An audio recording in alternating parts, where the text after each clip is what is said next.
Today, let's take a look at the 7 types of water pumps. See which one is the most efficient. The first Archimedes spiral pump. This is the world's first water pump. When the pump shaft rotates, the screw rotates about its own axis. At the same time, it moves along the inner surface of the bushing. Each rotation of the screw, water on the bushing, will move up 1 pitch.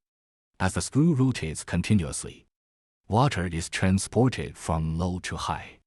Today, let's take a look at the 7 types of water pumps. See which one is the most efficient. The first Archimedes spiral pump. This is the world's first water pump. When the pump shaft rotates, the screw rotates about its own axis. At the same time, it moves along the inner surface of the bushing.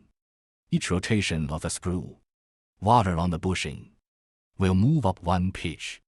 As the screw rotates continuously, water is transported from low to high. The water flow rate of this spiral pump, 16 milliliters per second. Our reality, the most seen is the mixer truck. There is a spiral pump inside. Let's look at the second kind of water pump, centrifugal pump. This kind of pump is used too widely. So let's focus here.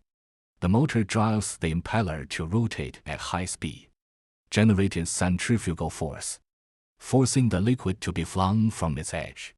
In the process, the speed of the liquid increases, and due to the continuous impact of the blades, so the energy of the liquid also increases.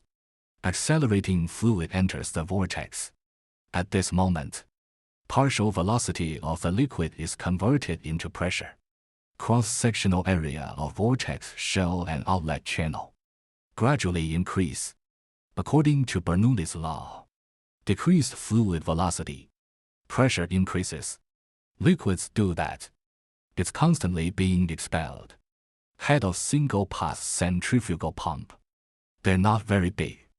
So, to increase the lift of the liquid in the system, engineers often connect multiple sets of impellers in series.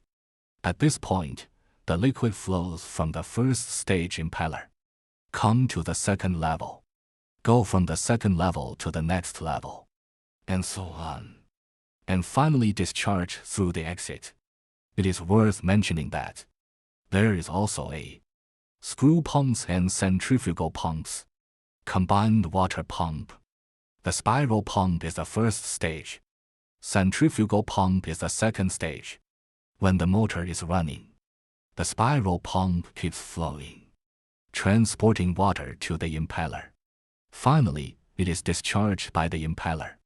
Here's a question.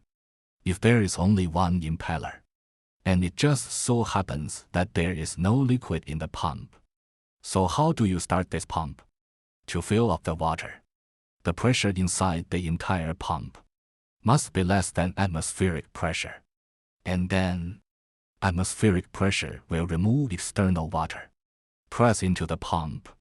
But then again, how can I reduce the pressure in the pump? Attention, here's the point. Due to the general centrifugal pump, it can't carry air, so rely on it alone. It cannot be completed by itself. At this point, we have to do it ourselves. Before starting the centrifugal pump, at the outlet of the pump, add an additional amount of water. At this moment, the air inside will be expelled. The centrifugal pump can also work normally. Back to the model. The flow rate of water pumped by this centrifugal pump is about 32 milliliters per second.